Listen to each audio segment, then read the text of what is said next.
In this video we're going to take a look at how we can subtract using 2 or 3 digit numbers. So let's get started with a 2-digit subtraction. So 35 take away 13. So by now we should all be able to subtract single digit numbers from one another.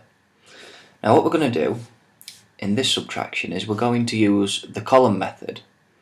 Now it's slightly different to an addition in the sense that it does matter which way round we write this takeaway. For example, we always need the bigger number on top of the smaller number when we're taking away, because we can't take a bigger number away from a smaller number. So you'll see similarities between this and adding. We've always got to make sure that the units are above the units and the tens are above the tens, like so. Now we're going to start on this side again, just like adding, but instead of doing 5 add 3, we're going to do 5 take away 3 leaves us with 2. And we can write our answer in there like that. In the tens column then, 3 take away 1 also leaves us with 2. And that there is our answer, 22. So unlike adding then, we don't need to do any carryovers because we're going the opposite way. Now there is a version of this for taking away, but instead of carrying over it's called borrowing. So what I'm going to do is I'm going to give you another example. We're going to do 42 take away 18.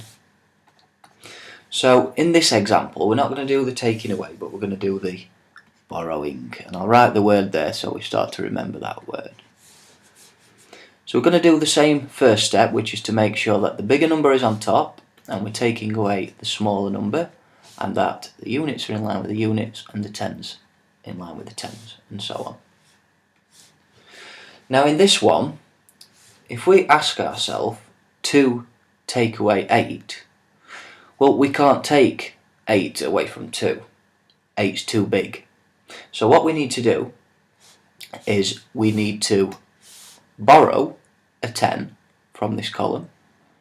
So we're going to make that 4 tens into 3 tens in that column, and we're going to borrow 1 10 and pop it in this column just there. So instead of having 2, now we have 12 take away 8, and we can do 12 take away 8 because that leaves us with 4. And when we come on to the next column, instead of it being 4 take away 1, we've borrowed a 10 already, so it's 3 take away 1, and that now leaves us with 2. And that there, 24, is our answer, and that's using the borrowing method. Okay, so if we can't do anything, if we can't take away anything in this column because the bottom number's too big, we borrow one from the next column. So let's go on to a bigger example then. Let's try 3-digit takeaways. So first one, let's do 562 take away 131.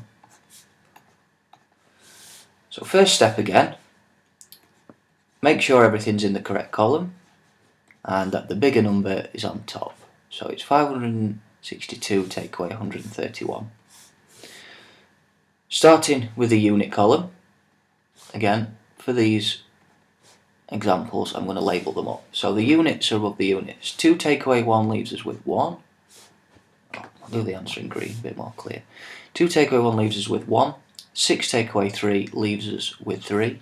And 5 take away 1 leaves us with 4. Straightforward. 431 is the answer to that. So next example then, we're going to do an example of 3-digit takeaway, which involves borrowing. So we're going to do 256, and we're going to try and take away 128. So first things first, 256 on top, 128 underneath, because it's smaller. Everything's in the correct columns, yeah, units in line with units, tens and tens, and hundreds with hundreds. So in this one, we're going to ask ourselves the question, what's 6 take away 8? Well, can we take 8 away from 6? The answer is no, because 8's bigger than 6. So we need to borrow 1 to make this 6 into 16. And what we're going to do is we're going to borrow a 10 from this column, making that one 4, which will make that one 16. So now we can do 16 take away 8, because that leaves us with 8. Next column, 4 take away 2 leaves us with 2, we can do that, and 2 take away 1 leaves us with 1, which is 128 is our answer. So that's 3-digit takeaway using the borrowing method.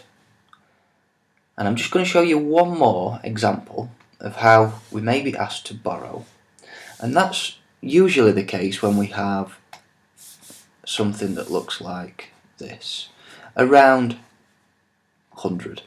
So let's say, let's draw that a bit more clearly, 500 take away 321.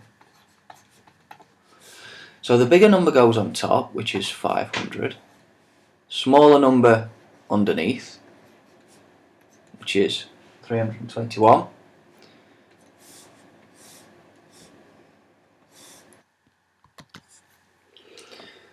As you can see, in this first column we have 0 take away 1.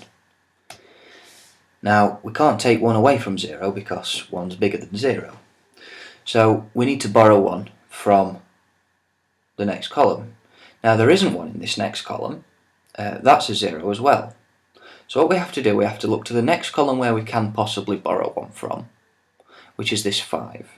Now if we borrow 1 from this 5, making that 4, because we're borrowing 100, we're going to pop that 100 down into the tens column. If you borrow, it can only come down 1 column at a time. Now that doesn't help us here yet, but because this is now 10, we can borrow a 10 from this column, making that column 9, and that 1 can go into this column, making that one 10.